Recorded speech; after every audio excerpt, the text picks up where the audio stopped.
Florida Water Warriors organizes educational tours for children about marine life, nature, and environmental problems. The nonprofit organization is located in St. Augustine, Florida, and drives their boat in partnership with Florida Water Tours along the Intercoastal Waterway for the children to experience the marine life with their own eyes.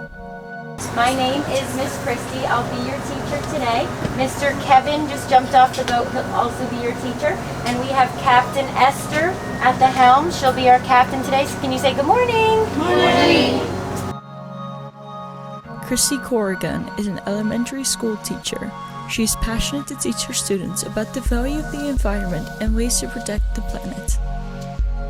We started Florida Water Warriors to promote education on the marine life in St. Augustine and the GTM. We are in the GTM, so this is the Intracoastal Waterway. It's 3,000 miles long. It starts all the way in Boston, Massachusetts, and it wraps all the way down around Florida and up to Galveston, Texas. Their mission is to engage underserved students and community members within the Northeast Florida region with knowledge and experiential learning opportunities. They want children to play a part in the larger picture of conservation by fostering stewardship, understanding, and appreciation for the world's natural beauty, and to show how everyone can be responsible for keeping our earth clean.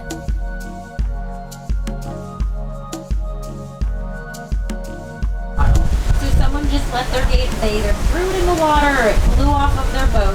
It ends up in the water and it's a problem.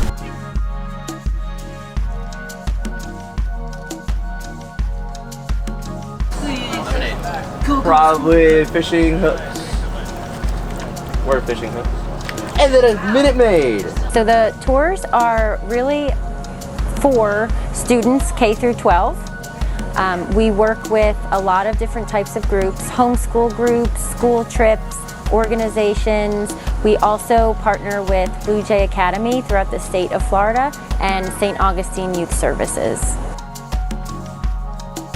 The kids learn K through 12 marine education.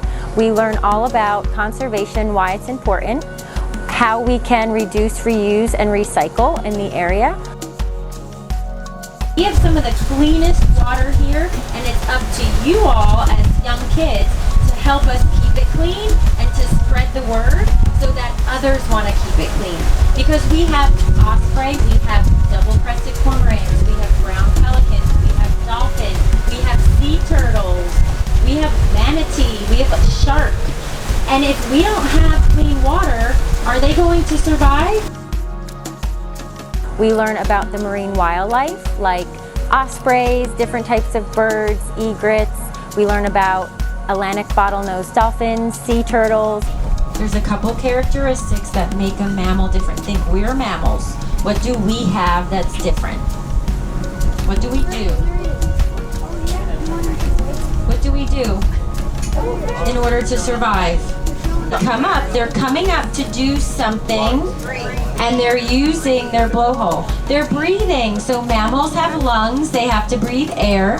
Mammals also give birth to babies instead of laying eggs.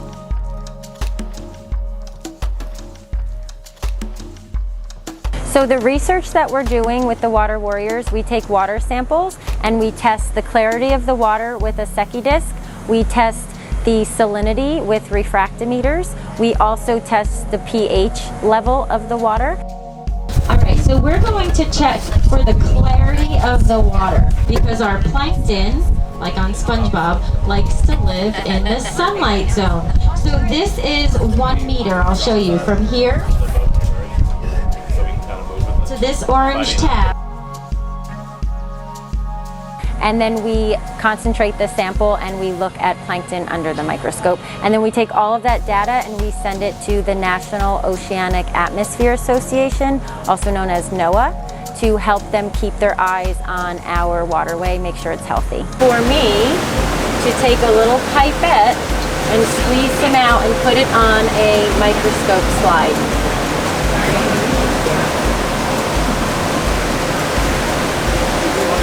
If it's too hot, too hot, the animals won't survive because it's like cooking macaroni and cheese, right? Animals aren't going to survive in boiling water. This is the part that takes the temperature, so you just kind of hold that in the air like that. That means it's just right. I'm going to have somebody just dip that, and you have to dip it into like this spot, and you'll see the numbers move. This one is my brand new zooplankton. Looks like a line. It looks like a line. That's the plant plankton. So the plant plankton, they look like lines. He's healthy. He's a zooplankton. This is what most like baleen whales will eat. As a Yale project on climate change showed that Americans' literacy on marine life and their environmental problems is low, with a 90% scoring below a B on the test. And as climate change and global warming become a part of our daily conversation, it is important to start educating the future generation as soon as possible, for them to be able to voice their opinion. Therefore, the pledge of the Warriors is to fight cost barriers in education and equity to improve overall environmental literacy in the community.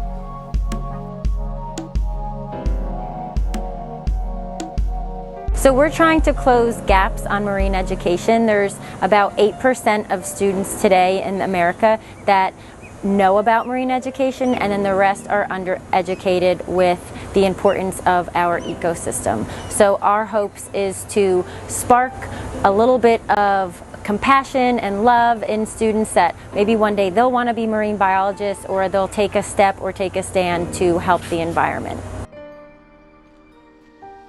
The St. Johns County was chosen as the place for the tours in Florida, as there are currently 537 sea turtle nests with over 30,000 hatchlings, many dolphins that visit every day, and 1/4 of the world's population of manatees swimming around in the waterway.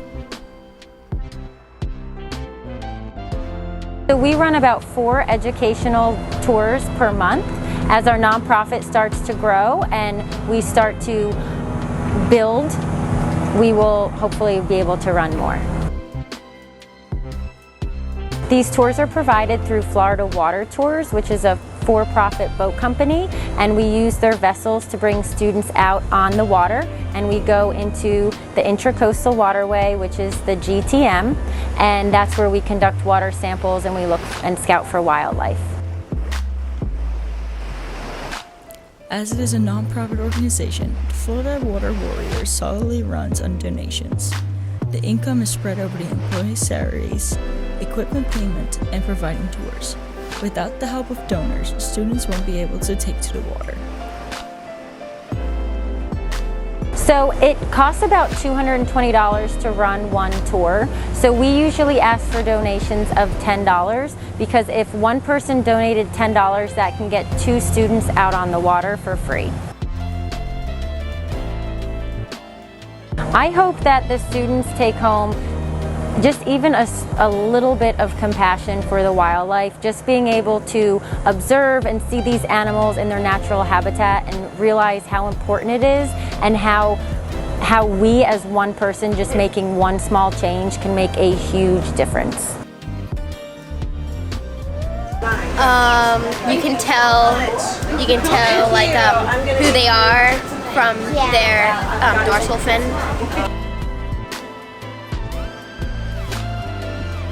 Protect the sea life. By reducing, reusing, and recycling. And upcycling. You are officially Florida Water Warriors. Give yourself a big clap. Upcycling is much better than recycling.